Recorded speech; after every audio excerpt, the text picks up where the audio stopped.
You ask Tiger to solve. This deals with linear equations with one unknown.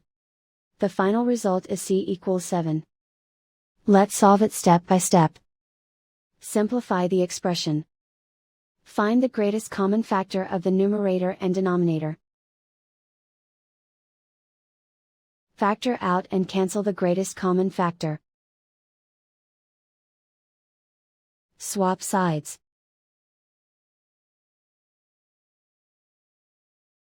Isolate the c.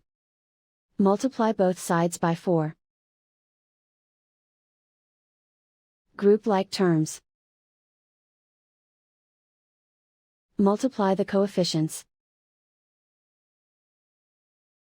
Simplify the fraction. Multiply the fractions. Simplify the arithmetic. And so the final result is c equals 7.